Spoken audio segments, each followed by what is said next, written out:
সুপ্রিয় ভিউয়ার্স, আশা করি সবাই ভালো আছেন। তো স্বাগত পে স্কেলের যে আপডেট রয়েছে সেই আপডেট নিয়ে।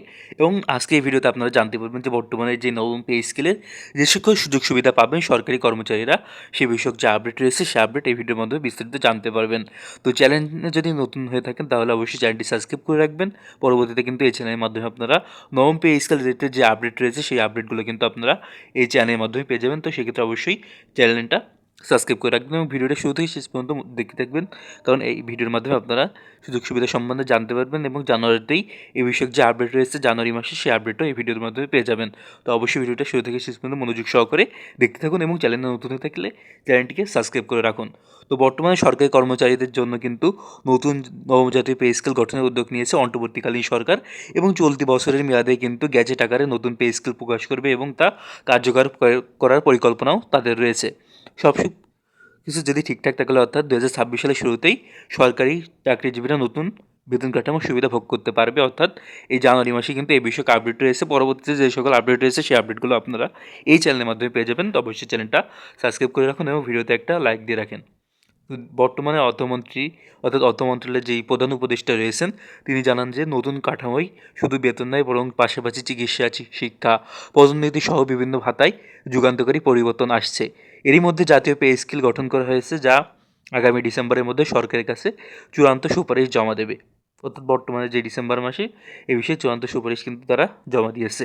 সাবেক অর্থ সচিব বিষয়টি জানিয়েছেন যে তিনি এই কমিশনকে একটি টেকসই এবং ন্যায়সঙ্গত বেতন কাঠামো প্রস্তাবনের দায়িত্ব। বর্তমানে সর্বোচ্চ এবং সর্বনিম্ন বেতনের অনুপাত 10:1।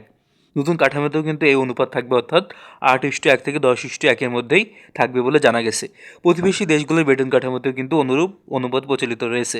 তবে নতুন বেতন কাঠামোয় কিন্তু শুধুমাত্র মূল বেতন বাড়ানোই না, বরঞ্চ ভাতাসহ অন্যান্য যে সকল সুযোগ সুবিধা রয়েছে সেই বিষয়ে একটাও গুরুত্বপূর্ণ আপডেট রয়েছে। নতুন কাঠামোতে যে সকল সুযোগ সুবিধাগুলো থাকতে পারে সে বিষয়ে বিস্তারিত আপনাদের সাথে আলোচনা করছি।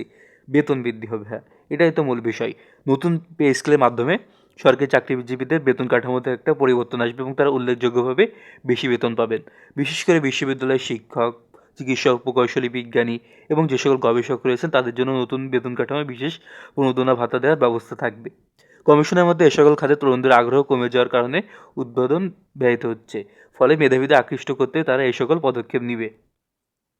পাশাপাশি আরও যে সুবিধাটি রয়েছে, অর্থাৎ চিকিৎসা ভাতা যেটা রয়েছে সরকারি কর্মচারীদের, কর্মকর্তাদের, সেই বিষয়েও কিন্তু একটা আপডেট রয়েছে। বর্তমান অনুমোদিত চিকিৎসা ভাতা বাড়ানো হবে যাতে করে কর্মচারীদের স্বাস্থ্য সেবার জন্য যে সকল একটি বড় সুবিধা বলে বিবেচিত হচ্ছে। বর্তমানে একজন সরকারি কর্মচারী শুরু থেকে অবসর পর্যন্ত মাসে 1500 টাকা পর্যন্ত চিকিৎসা ভাতা পেয়ে থাকেন।